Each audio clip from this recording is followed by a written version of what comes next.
তমলুকের বর্গভীমা মায়ের মন্দিরের নাম আমরা সবাই শুনেছি, তাই নতুন বছরের শুরুতে ঠিক করলাম মায়ের পুজো দিয়ে 2026কে আহ্বান জানাবো, যাতে মায়ের কৃপা সবসময় আমাদের সাথে থাকে। তাই পহেলা জানুয়ারিতে বিকেল বেলাতে চলে যায় মায়ের মন্দিরে, আর এই দিনে সকালে প্রচণ্ড ভিড় হয়।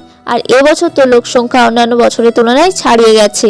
একদিকে ভালোই হলো, বিকেলে তেমন একটা ভিড় ছিল না, তাই ঠিকমতো পুজোটা দিতে পেরেছি। আর এই মন্দিরটা কিন্তু একান্ন সতীপীঠের মধ্যে একটি অন্যতম, কেননা এই মন্দিরে দেবী সতীর বাম পায়ের গোড়ালি পড়েছিল।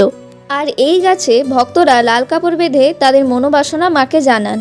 তবে এই মন্দিরে মা সারা বছর ভিন্ন ভিন্ন রূপে পূজিত হন, কখনো দুর্গা, কখনো কালী, আবার কখনো জগদ্ধাত্রী রূপে। যেহেতু মা এখানে কালী রূপে অধিষ্ঠিত, তাই প্রতি বছর কালী পুজোর দিনগুলিতে মাকে রাজবেশে সাজানো হয়। কোনো শুভ কাজ শুরুর আগে মা বর্গভীমাকে পুজো দেওয়া হয়। ভক্তদের বিশ্বাস, মা বর্গভীমা মায়ের কাছে কিছু চাইলে মা কোনোদিন ফেরান না। এই বিশ্বাস নিয়ে আমিও এসেছি মায়ের কাছে। শুধু তাই নয়, এই বিশ্বাসের জোরে ভক্তদের রোজ ভিড় হয় এই মন্দিরে। এত বছর আগের এই মন্দির আজও মানুষের কাছে পূর্ণ মহিমায় জাগ্রত। তবে মায়ের এমন নামকরণের কারণ হলো ধর্ম, অর্থ, কাম, মোক্ষ এই 4 বর্গ প্রদান করেন বলে মায়ের নাম বর্গভীমা। তবে এই মন্দিরে মায়ের ভোগে শোল মাছ উৎসর্গ করা হয়, যা অন্য অনেক শক্তিপীঠের থেকে আলাদা।